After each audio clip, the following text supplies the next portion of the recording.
안녕하세요. 저는 중앙대학교 경영학과 박현재라고 합니다.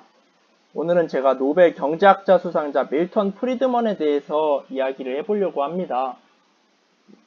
밀턴 프리드먼은 1910년대에 태어나가지고 이제 밀턴 프리드먼이 1929년일 때 세계에는 전례 없는 경제 위기 상황인 대공황이라는 사건이 발생하죠.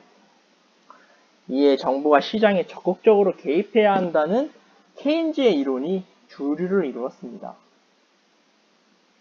그래서 이제 큰 정부는 시장과 개인의 자유를 잠식해 나갔죠.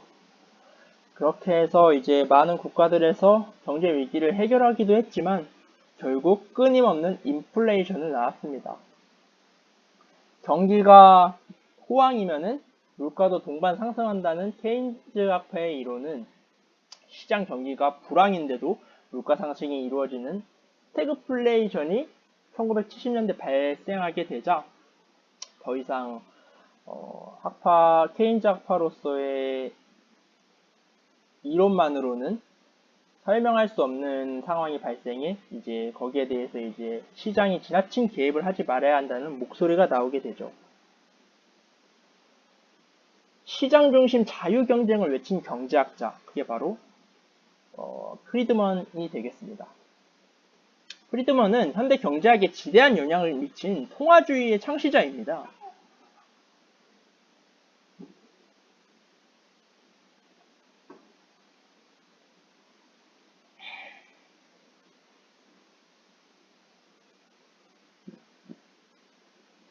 통화주의는 불황이나 인플레처럼 국민 경제 변화에 영향을 미치는 요인 중에서 통화량, 이제 화폐 공급량이죠. 화폐 공급량이 가장 중요한 변수라고 하는 것이었습니다.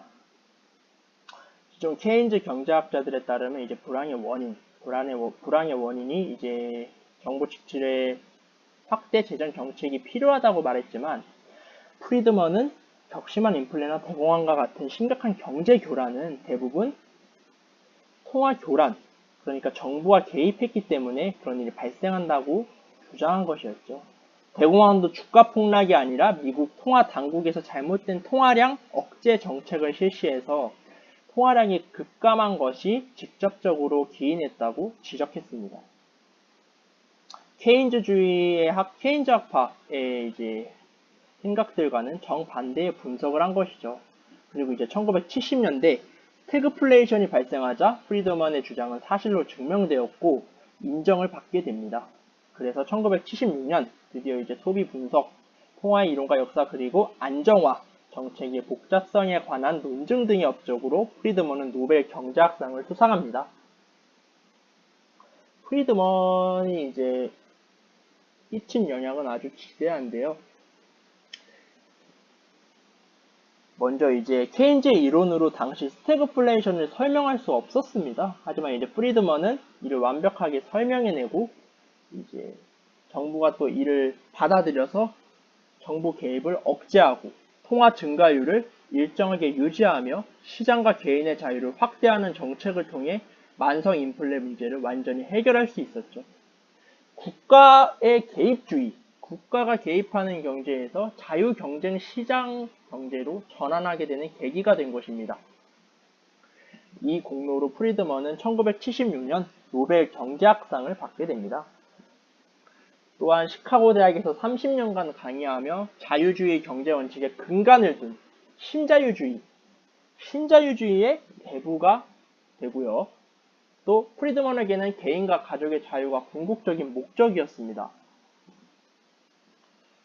신자유주의는 이제 기존의 20세기의 자유주의가 복지와 균등 배분을 전제 조건으로 정부 개입을 옹호하는 입장이었는데 이와 이제 혼돈되는 것을 피하기 위해서 신자유주의라고 명명하게 된 것이고요.